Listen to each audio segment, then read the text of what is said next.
नमस्कार, मैं सचिन कुमार। आप देख रहे हैं खबर फास्ट डिजिटल। सेना के पास एक मुल्क है, यह बात यूं ही नहीं कही जाती। पाकिस्तान के 78 साल के इतिहास में ज्यादातर समय शासन सैन्य तानाशाहों का ही रहा है। इसके अलावा जब कभी चुनी हुई सरकार की सत्ता में आई तो रिमोट से सेना ने ही सब कुछ कंट्रोल में रखा। हालत यह है कि पाकिस्तान की सेना तय करती है कि कौन पीएम बनेगा और कौन कब तक रहेगा। इसके अलावा राष्ट्रीय सुरक्षा सलाहकार, ISI चीफ जैसे पदों पर भी उसकी ही वीटो पावर चलती है। सेना को यह ताकत उसके आर्थिक साम्राज्य से ही मिलती है। पाकिस्तान की सेना भारत से एकदम उलट है। यहाँ एक राजनीतिक नेतृत्व के तहत सेना अनुशासित फौज की तरह काम करती है। वही पाकिस्तान में सेना तो इकोनॉमी से लेकर राजनीतिक तक सब कुछ तय करती है। उसका आर्थिक साम्राज्य इतना बड़ा है कि साबुन से लेकर मकान तक सब कुछ उसकी कंपनियां बेचती हैं।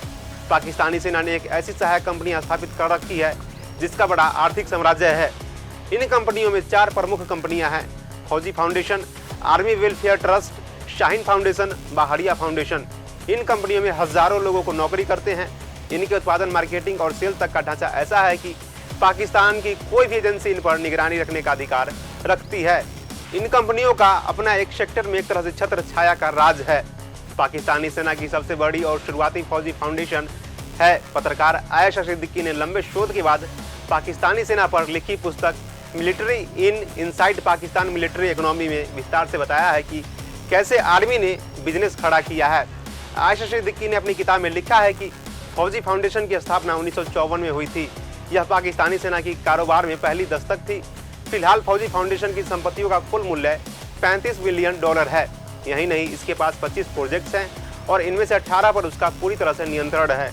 इसके अलावा बाकी 7 कंपनियों पर सहायक कंपनियां काम कर रही है। फौजी फाउंडेशन से जुड़ी कंपनियों की लिस्ट पूरी उन्होंने दी है, जिसमें ये कंपनियां शामिल है: फाउंडेशन गैस, फौजी सिक्योरिटी सर्विसेज, फौजी शुगर मिल, फौजी कॉर्न कॉम्प्लेक्स। इसके अलावा फाउंडेशन यूनिवर्सिटी भी इसका संस्थान है। यही नहीं, फौजी सीमेंट कंपनी, फौजी गैस कंपनी और फौजी फर्टिलाइजर भी इसकी ही है। अकेले इस कंपनी में ही हजारों कर्मचारी शामिल है, जिनमें 7000 तो पूर्व सैनिक हैं। आयशा सिद्दीकी लिखती है कि पाकिस्तान की सेना ने यह मॉडल इस्लामिक मुल्कों तुर्की और इंडोनेशिया से लिया है। इन देशों की सेनाएं भी बिजनेस डील्स करती हैं और कंपनियां चला रही हैं।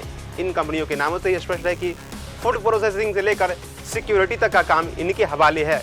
ऐसे ही एक कंपनी आर्मी वेलफेयर ट्रस्ट है, जिसके पास real estate, finance, army project समेत कई काम हैं।